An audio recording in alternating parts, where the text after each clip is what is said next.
বর্তমানে আমাদের যেই দ্রব্যমূল্য বিশেষ করে মশলা জাতীয় আইটেমগুলো এখন যত কোরবান গনি আসতেছে তত মানে সব কিছু একেবারে বাজার কমতির দিকে।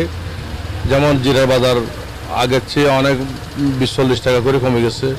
তারপর এলাচির বাজার কমে গেছে কেজি প্রতি 200-300 টাকা। তারপর এইভাবে মশলার যতগুলি আইটেম আছে প্রত্যেকটা আইটেম এখন 100 টাকা 50 টাকা এভাবে কমে গেছে সব আইটেমের দাম। সেই হিসেবে আমি বলবো মরিচ বলেন, হলুদ বলেন, কোরবানির যে আইটেমগুলো আমাদের নিত্য প্রয়োজনীয় খুবই দরকারি আইটেমগুলো, এগুলো একেবারে সর্বনিম্ন পর্যায়ে এখন সর্বসাধারণের নাগালের ভিতর। তার আগের থেকে অনেক ভালো আছে। আগে যেরকম চিনি ছিল 140 টাকা, এখন চিনি 110 টাকা। যেন পেঁয়াজ ছিল আগে 120 টাকা 30 টাকা, এখন পেঁয়াজের কেজি 55 টাকা। আদা ছিল 220 টাকা 230 টাকা, আদা হইলো এখন 130 টাকা। রসুন 130 টাকা। এরকম যাবতীয় সব জিনিসের দাম আগের থেকে কমছে তুলনামূলক। জিরা কেজি ছিল 1200-1400 টাকা গত বছর, এবছর 650 টাকা। এলাচি আপনার তুলনামূলক একটু বেশি রেটটা, বাইরে থেকে আসাতে কারণে একটু রেটটা বেশি।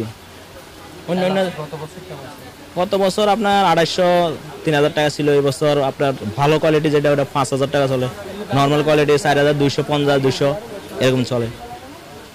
অন্যান্য জিনিস আছে মোটামুটি রেট আয়ত্তের ভিতরে আছে, শুধু এলাচিটা একটু দাম বেশি। গত বছরের তুলনা এবছর বহুত কম আছে জিনিসপত্রের দাম। মনে করেন জিরা কেজিতে 400-500 টাকা কম আছে গত বছরের তুলনায় এবছর। অন্য সবগুলো কম আছে, কিন্তু এলাচির দামটা একটু বাড়ি গেছে আর কি।